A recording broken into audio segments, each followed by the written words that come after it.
అప్పటికి చాలా ఉన్నాయి ఇంకా ఇప్పటికీ which are not yet solved. మీరు చాలా ఇళ్ళలో చూస్తే ఇప్పటికీ లీకేజెస్ ఉన్నాయి, చాలా ఇబ్బందులు పడుతున్నారు. అదే అండి, ఇప్పుడు వాల్ లీకేజ్, సీలింగ్ కూడా లీకేజెస్ ఉంటున్నాయి, వాష్రూమ్ వాల్కి కూడా కింద మొత్తం లీకేజ్ ఉన్నాయి. దాన్ని అవాయిడ్ చేయలేమా సార్ యాక్చువల్లీ? అంటే అవి దోస్ ఆర్ ఆల్ కమింగ్. అంటే సింపుల్గా నేను ఆన్సర్ చెప్పలేను అది, ఎందుకంటే these come because of one is you know ప్రొఫెషనల్గా వర్క్ చేయకపోవడం, అంటే మెటీరియల్స్ కొంచెం తక్కువ ఇది వాడడం, అదొక ఇమీడియట్గా అదే అండర్స్టాండింగ్ వస్తుంది చాలా మంది. But overall system of development of network of materials, అంటే ఒక మెటీరియల్ ఎలా జాయిన్ అవుతుంది. ఇప్పుడు అల్యూమినియం స్టీల్ అంటున్నామండి. ఇప్పుడు జనరల్ సింపుల్ మీకు లీకేజ్ అని ఎందుకు చెప్తున్నా అంటే, aluminium is machine cut. Aluminium doors Windows ఏంటంటే మెషిన్ తోటి కట్ చేసేవి. గోడలు దేంతో కడతారు? మనుషులు కడతారు. మనుషులు వాళ్ళ ఉన్న దీంతో ప్లాస్టింగ్ అనేది చేస్తారు. మనిషి కట్టేటప్పుడు ఎప్పుడు కానీ చిన్న మైన్యూట్ ఎర్రర్ ఉంటుంది. ఒక 5 to 10 mm ఎర్రర్ ఉంటుంది. వన్ టైమ్స్ ఇంచెస్లో ఉంటుంది ఎర్రర్. అంటే ఇలా వెళ్ళేటప్పుడు గోడ పక్క వాడికి ఆ రోజు మూడ్ బాగాలేదు అనుకోండి, మనం తిట్టామనుకోండి, వాడికి ఏదో పేమెంట్ తక్కువ ఇస్తే వాడు పక్క అలా చేస్తాడు. సో ఎనీవే దట్ ఈస్ అది. But machine will never do an error. So machine cut చేసేటప్పుడు ప్రాపర్గా అసలు 0.0001 mm కూడా వానికి డిఫ్లెక్షన్ ఉండదు. సో అల్యూమినియం విండో తీసుకొచ్చి మనం ఇలా డిఫ్లెక్ట్ అయిన ఒక డోర్కి ఇలా పెడుతున్నాం, ఈ గ్యాప్ ఏర్పడుతుంది, దాంట్లో వీడి సిలికాన్ వేసేస్తాడు. సో అందుకే ఏంటి, when wall is cut, when wall is made, we again put a machine cut thing as a wrapping and make it a 0-0 చేస్తాం. మెషిన్ కట్ దేది స్టోన్. సో స్టోన్ మిషన్తో కట్ అవుతుంది కాబట్టి దాంట్లో కూడా ఎర్రర్ తక్కువ ఉంటుంది, ఎర్రర్ ఉన్నా కూడా తక్కువ ఉంటుంది. దాన్ని తీసుకొచ్చి పెడతాం. దాని తర్వాత దాన్ని మళ్ళీ we do it as aluminium అని పెట్టినప్పుడు లీకేజ్ తక్కువ. సో ఇలాగా మల్టిట్యూడ్ ఆఫ్ థింగ్స్ మనం అర్థం చేసుకుంటూ ఇంకా డెవలప్ అవుతూ, అంటే ఒక 10 years తర్వాత దీంట్లో ఇంకా బెటర్మెంట్ వస్తుంది. How we will have to solve this.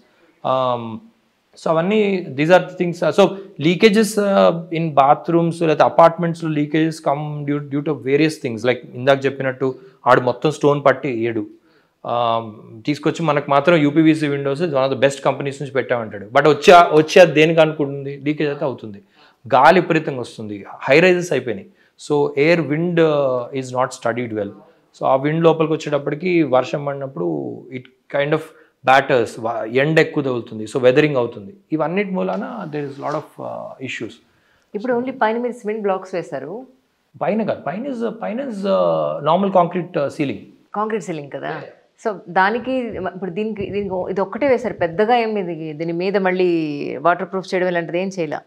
Water proof అంటే general regular water proofing, not the heavy water proofing, but regular water proofing అంతే. అసలు పైన ఇప్పుడు మొన్న వర్షాలకి ఏం లీకేజ్ ఏం కనిపించలేదు.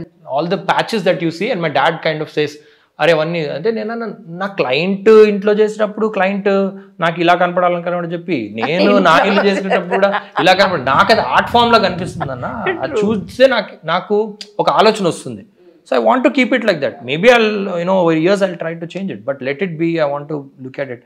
సో అంటే ఒక ఆర్కిటెక్ట్ అనేవాడు కంటిన్యూస్గా ఒక ల్యాబొరేటరీలో పనిచేస్తాడు. అంటే what I generally say is, even సినిమాలో కూడా దట్ టుడేస్ కాదు, ఈవెన్ ద ప్రీవియస్ జనరేషన్, ఇప్పుడు ఒక లెట్స్ సే ఐన్స్టైన్ ఉన్నాడండి, లేకపోతే ఒక ఏంటది ఒక లైట్ కనిపెట్టారు ఎవరన్నా, దాన్ని వాళ్ళు కనిపెట్టడానికి వాళ్ళు ఏమి కూర్చొని ఇవాళ మనం లైట్ కనిపెడదాం అని చెప్పి కూర్చొని ఆ లైట్ని తీసుకొచ్చి లైట్ ఇది చూడండి లైట్ వచ్చింది అని చెప్పరు కదా. వాళ్ళు ఏదో చేస్తారు, యాక్సిడెంట్ అవుద్ది, అప్పుడప్పుడు చేతులు కాలిపోతాయి, మొహాలు కాలిపోతాయి, వాళ్ళు బయటకు వస్తారు, ఇదేదో చేస్తుంటే ఇలా జరిగింది, పేలిపోయింది అంటారు. పేలిపోతే సడన్గా దాంట్లోంచి ఏదో అనుకున్నాను, అసలు అలా ఎందుకు జరిగింది అంటే ఆ రియాక్షన్ మూలాన అలా పలానా అయింది అని చెప్పి మళ్ళీ ల్యాబొరేటరీకి వెళ్తారు, మళ్ళీ కూర్చొని చేస్తారు.